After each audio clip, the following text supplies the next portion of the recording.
On raid. The first thing I heard that morning wasn't the chatter of squirrels on the roof or the distant call of an eagle soaring over the ridge.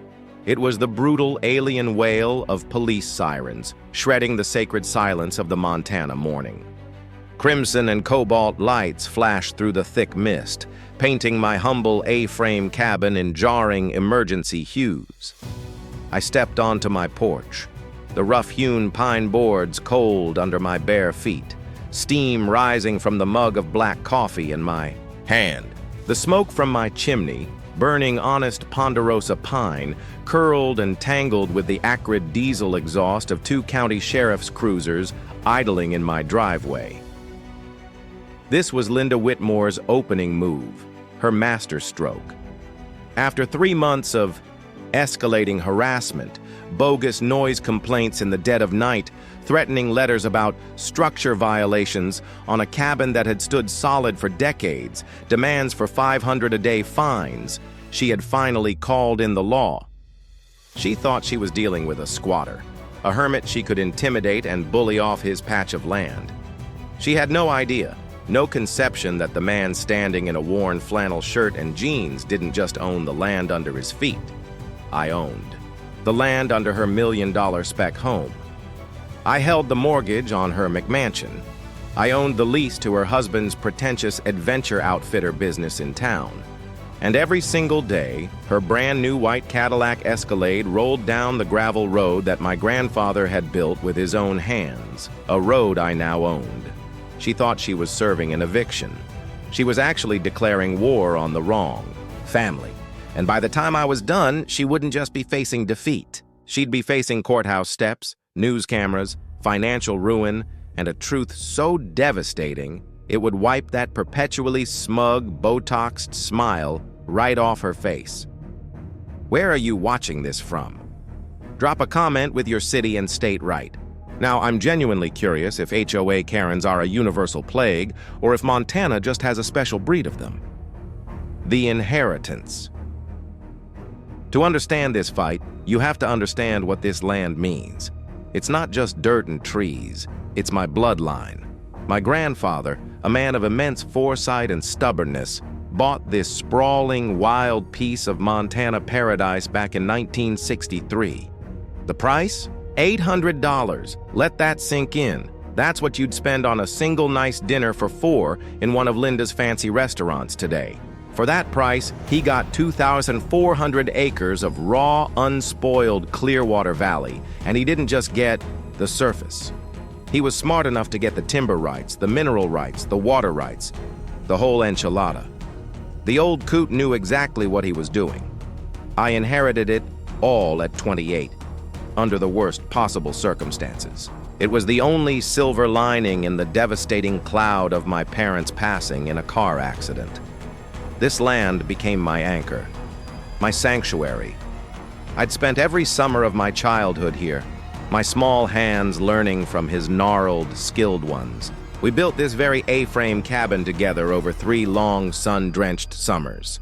I knew every notch in every log, every swing of the hammer that drove the nails. It's 1,200 square feet of pure, unadulterated freedom. After a decade in the soul-crushing world of corporate software consulting, staring at spreadsheets under fluorescent lights, I made the choice. I walked away. I chose this. A life off-grid, powered by the sun, hydrated by a deep, cold well, answerable to no one but myself. My office was my porch, with a view of the soaring peaks and the symphony of the wind through the pine trees.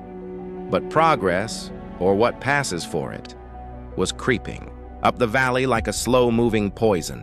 California and Seattle money was buying up plots, clear-cutting stands of ancient trees, and erecting grotesque, oversized monuments to wealth that looked profoundly out of place against the rugged big sky backdrop.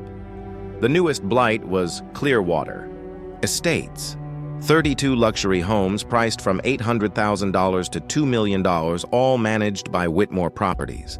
And at the head of that snake was its queen, Linda Whitmore, the queen of Clearwater Estates. You need to picture her to truly appreciate the story. Linda Whitmore, 52 years old, with bleach blonde hair shellacked into a helmet so rigid a Montana gale force wind wouldn't dare muss it.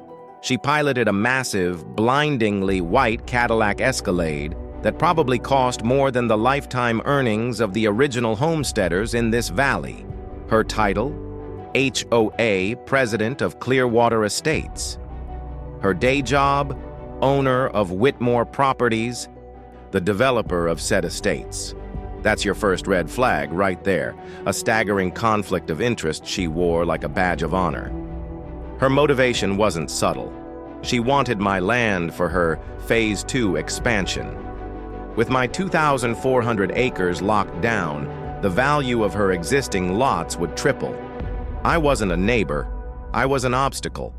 Her first salvo was a certified letter. The paper was so thick and smooth it felt like silk, a stark contrast to the honest, rough texture of my cabin's logs. It claimed my home violated community aesthetic standards and demanded immediate compliance, followed by a list of utterly ridiculous fines starting at $500 per day. Then she came in person. I'll never forget the sound, the crunch of her Escalades, tires on my gravel, the slam of its door, and then the precise, angry click, click, click of her stiletto heels on my porch boards. It sounded like a hostile woodpecker. She was drenched in a cloud of overpowering floral perfume that invaded the space, fighting a losing battle against the pure scent of pine sap and wood smoke. She stood there with her pristine manicure and designer hiking boots devoid of a single scuff, and looked at my work-roughened hands like I was something she'd scraped off her soul. "This structure is completely inappropriate for our community standards," she announced, waving that manicured finger at my home. I kept my voice calm, low. "Ma'am, this cabin was built in 1995. Your community didn't even exist until 2018. I saw the calculation in her eyes. Her research had clearly confirmed what I knew. My land was never and could never be part of her HOA. Grandpa's deed predated her existence here by over 40 years, so she pivoted instantly. If she couldn't use HOA rules, she'd use the full weight of bureaucracy, building codes, the health department, the fire marshal. She'd throw every agency she could at me until something stuck. The smell of her cigarette smoke from her idling SUV mixed perversely with the mountain air as she stood on my porch, literally plotting my downfall. "You can't fight progress," she said with a smile that never reached her cold eyes. It was the perfect empty smile of a real estate agent who'd practiced it in the mirror. "This valley is going to be developed, whether you like it or not." I watched her drive away, her SUV kicking up a cloud of dust on my grandfather's road. The grating sound of her engine faded, slowly replaced by the gentle whisper of the wind and the distant cry of a hawk. She had no idea that in declaring war, she had just handed me the keys to her own destruction. Has someone like Linda ever targeted you? That feeling of sheer entitlement is unmistakable. Share your story. In the comments, sometimes just knowing you're not alone is the first step to fighting back. The paper war begins. Linda's first real shot across my bow landed 2 weeks later, an anonymous tip to the county building inspector about an unpermitted and dangerous dwelling. She wasn't even trying to be subtle. Inspector Jake Morrison showed up on a Tuesday morning. He was a good old boy with a firm handshake, calloused hands, and work boots that had actually seen work. He looked apologetic. "Sorry about this, son," he said, tipping his hat. "Got a complaint. Gotta check it out. You know how it is." "No problem at all, Jake. Come on in." We did a full walkthrough. His flashlight beam danced over hand-fitted dovetail joints, over-engineered structural supports, and pristine electrical work. His eyebrows climbed higher and higher. "Hell, son," he finally whistled. "This place is built better than half the $1 million boxes I get forced to. Sign off on down in that new development."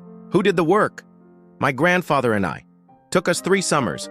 I handed him the original building permits from 1995, signed and stamped by his own predecessor.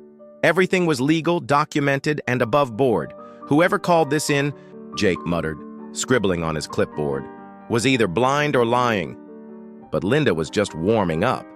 The next morning, the smell of her cheap cigarettes lingered in the air, and I found her business card tucked under my windshield wiper. On the back, in sharp, angry script, she'd written, State Environmental. Agency complaint filed, illegal sewage disposal. You're done. She was escalating, trying to overwhelm me with paperwork and state-level bureaucracy. It was time for my counterpunch. I called my old college buddy, Marcus. He'd traded his environmental science degree for a law degree and now specialized in exactly this kind of predatory harassment. Bring in a professional septic inspector, Marcus advised, his voice calm and logical. Get it professionally, pumped and inspected. Document everything, photograph everything. Create a paper trail so thick she'll drown in it. The septic inspector, a weathered old-timer named Bob, who'd been in the business for 30 years, showed up at 6 a.m. sharp. The rumble of his pump truck echoed across the valley, a sound of beautiful defiance. His analysis proved my system was cleaner and more efficient than most municipal treatment plants. Son, Bob said, wiping his hands, I've seen systems in those fancy new homes that are half as good as this. Whoever complained about this doesn't know shit about shit, if you'll pardon the expression. Then he offered the piece of information that made my morning coffee taste like victory. Funny thing is, we got another call this week about gray water discharge into Clearwater Creek. We traced it back to that new development up the road. Whitmore Properties, I think. The irony was so perfect it was poetic. While attacking my pristine system, Linda had accidentally shone a spotlight on her own blatant environmental violations.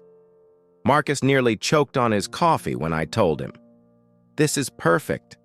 And here's something she doesn't know. If your system was installed before certain modern codes, you're grandfathered in. Linda is about to learn that lesson the hard way. Jake Morrison stopped by later that week to deliver the official all-clear inspection report. But he lingered, accepting a cup of coffee on my porch. 23 years I've been doing this job, he said, staring out over the valley. Seen a lot of developers come and go, but I've never seen someone file this many bogus complaints in such a short time. You're the third property owner she's targeted this month. That's when it clicked. This wasn't just about me. This was a pattern.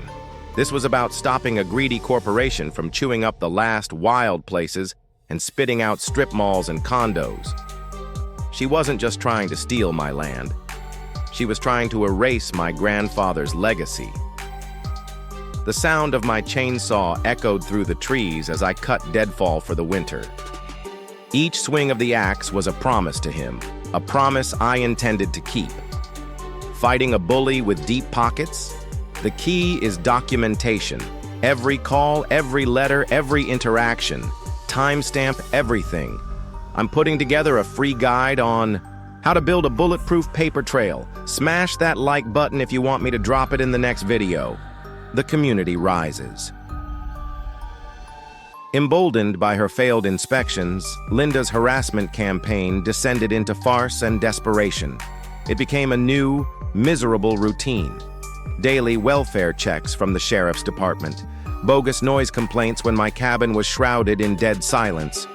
She even called Child Protective Services, claiming my unfit living conditions were endangering children, despite the fact that I lived alone and the nearest child was a 5-mile drive away.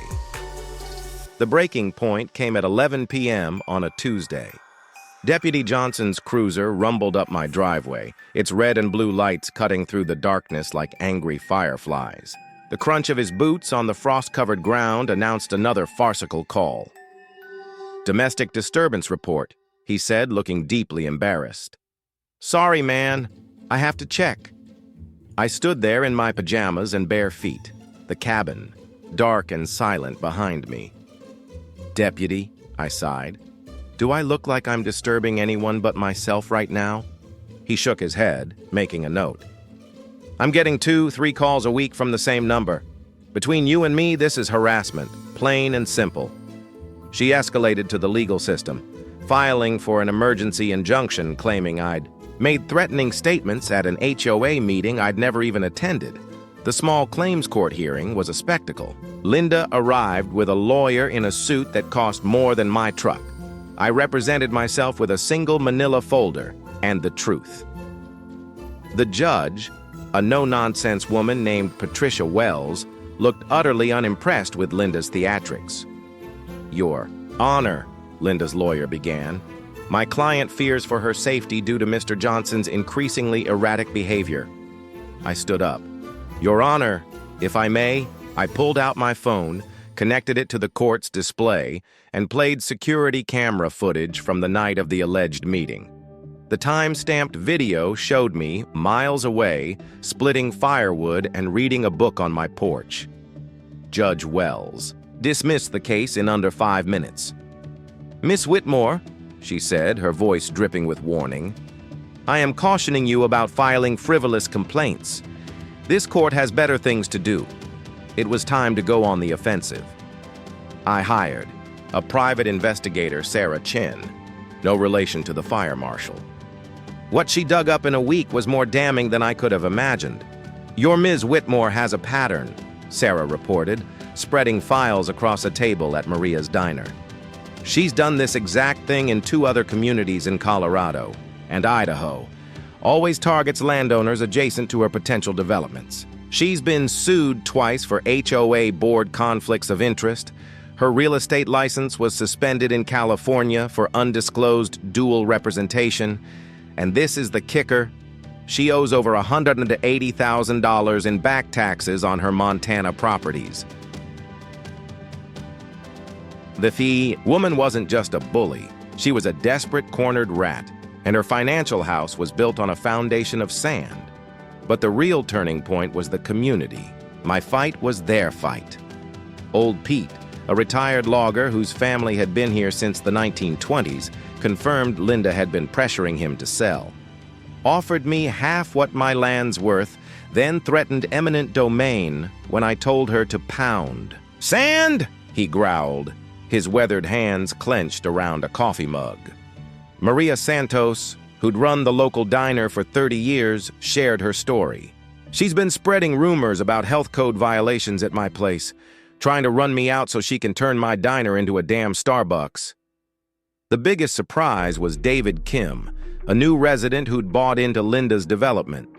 He'd discovered he'd been overcharged by $50,000 for his lot, with Linda pocketing the difference through hidden consultation fees. The sound of gravel crunching under the tires of sheriff's cruisers became the soundtrack of my life. But now, every time they came, I'd document it. Photos, timestamps, recorded conversations. My evidence folder was becoming a weapon. I found myself leaning against the rough bark of the old pine tree behind my cabin during strategy calls with Marcus, the texture grounding me. That tree had weathered decades of storms, just like my family. Would weather Linda's assault. But Linda, in her financial desperation, was getting reckless. The smell of fear was starting to cut through her expensive perfume. She was doubling down on a losing hand, and every move she made was just adding another nail to her own coffin. The nuclear option. The game-changing discovery didn't come from my PI or a dramatic confrontation. It came in the musty, silent depths of the county records office, surrounded by shelves of faded deeds and microfilm machines that looked like they belonged in a museum. I was looking for ammunition to defend against Linda's latest bogus lawsuit. Instead, I found a nuclear warhead buried in a maze of legal paperwork and archaic filing systems. It started with Linda's own financial troubles. I discovered her development company had taken out a massive $3 million construction loan, standard practice. But the collateral made my breath catch. It was a complex web that included future development rights across the entire valley, rights she couldn't legally claim without my permission. Then I dug deeper into my own inheritance. My grandfather's original 1963 deed was a masterpiece of foresight. It wasn't just for his 2,400 acres. The old records revealed he'd also acquired the mineral rights under most of the valley, including the very land Linda's entire development was built on. But that wasn't the shocking part. The shocking part was what else I found.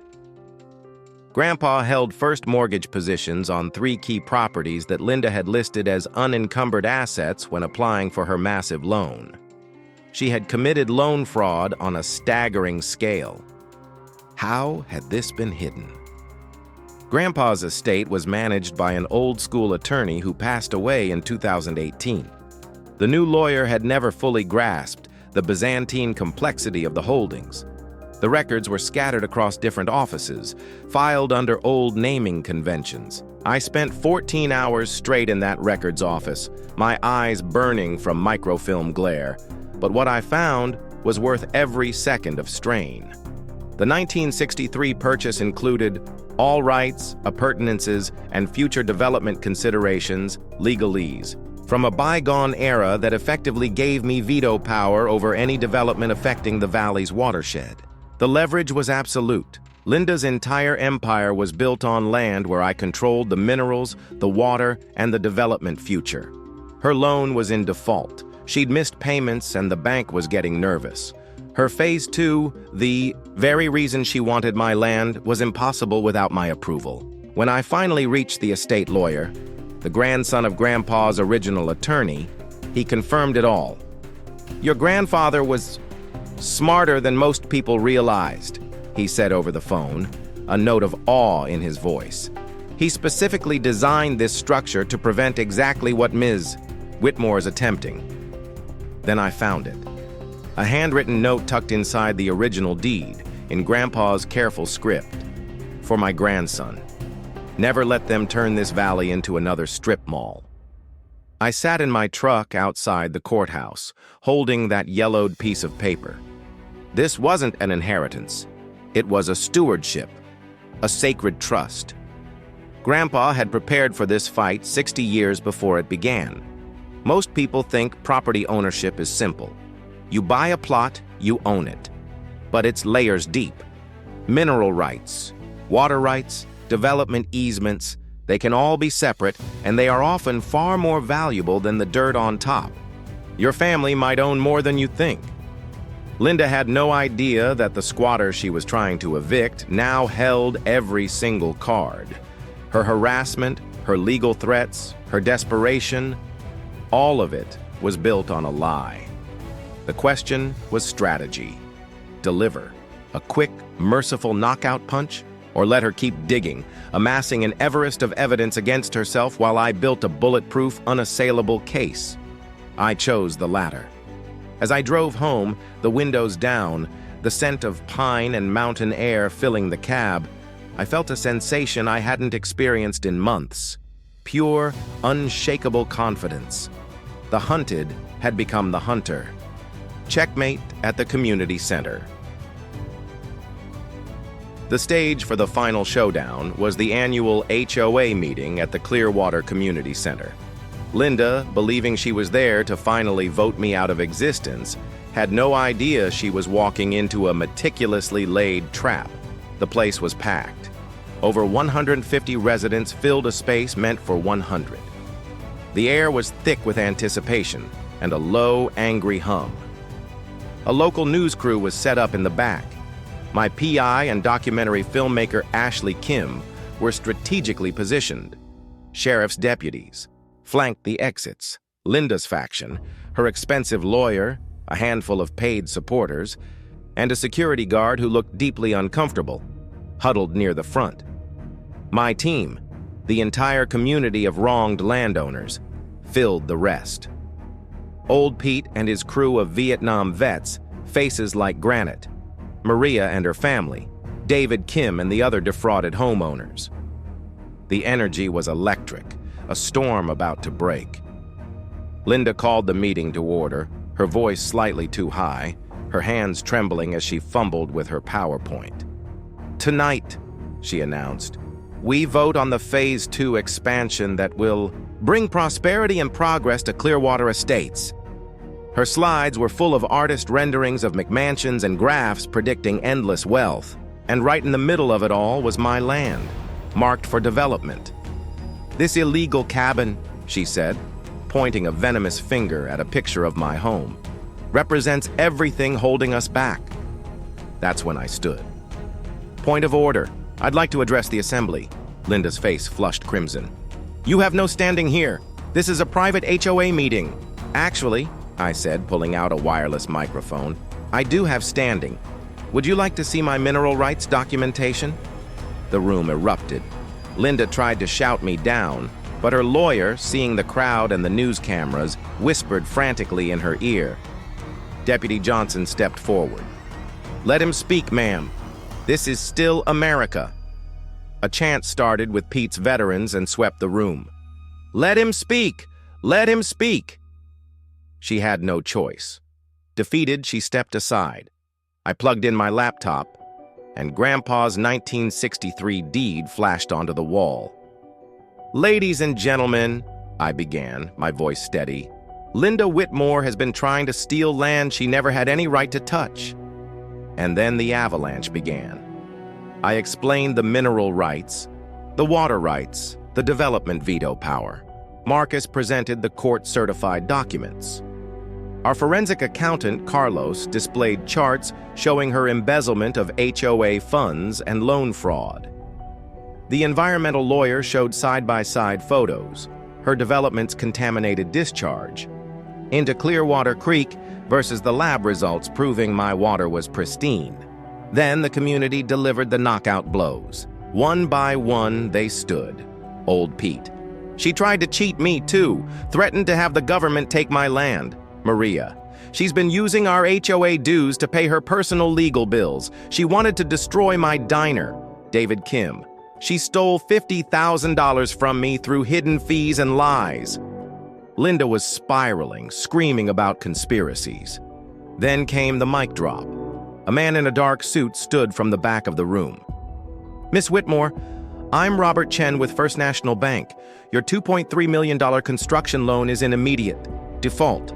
We are calling it due. Your collateral is insufficient as this gentleman holds the underlying rights. Your phase 2 is impossible.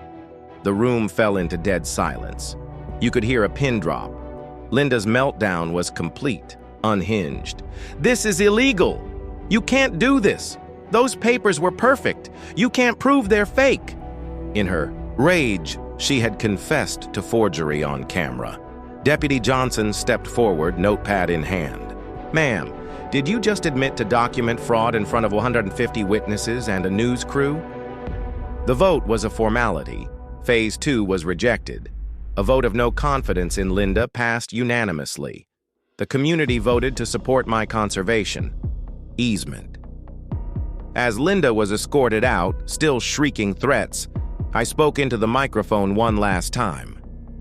Linda, you just admitted to felony fraud in a public forum. I think you're done. The gasp from the crowd was the sound of justice arriving. A legacy secured.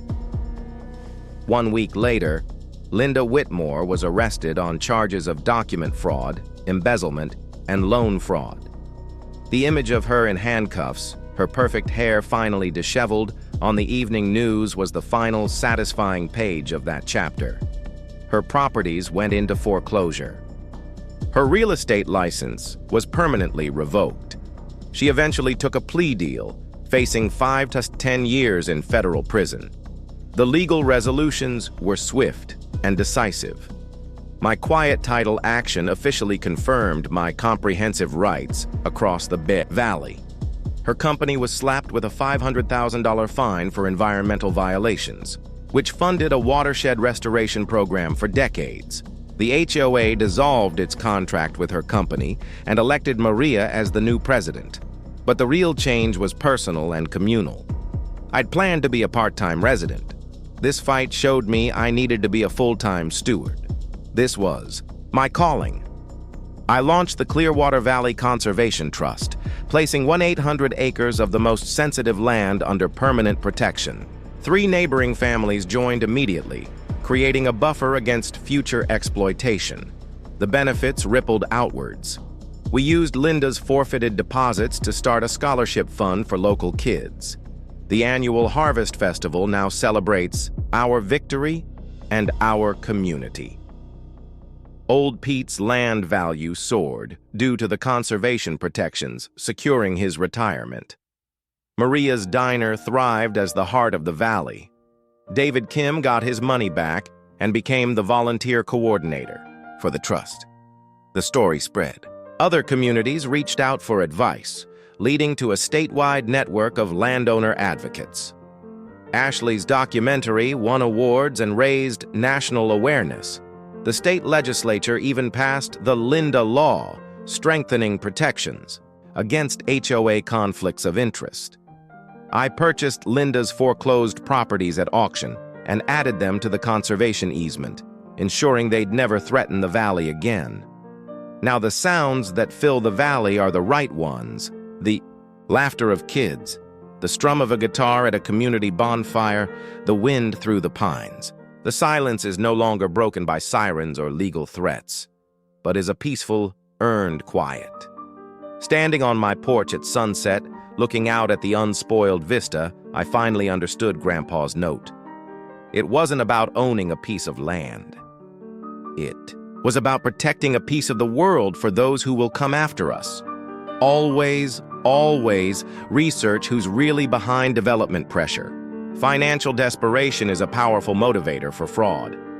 Check your old family deeds. Mineral rights are often the real treasure. And remember, HOA board members have a fiduciary duty to disclose conflicts of interest. It's the law. But this was just one battle. Linda was a small part of a much larger, more dangerous network of corrupt developers. Next week, I'm breaking the story of how that same network tried to steal an entire mountain range from public use, and how a coalition of ordinary people banded together to stop them. It's a story you won't believe. Drop a comment with your worst HOA or property dispute horror story. I read every single one and try to offer advice where I can. Hit that subscribe button and turn on notifications so you don't miss the next chapter. And if you're fighting your own battle, join our Facebook group Landowner Rights Warriors for resources, support, and a community that has your back. Together, we are stronger than any corporate bully.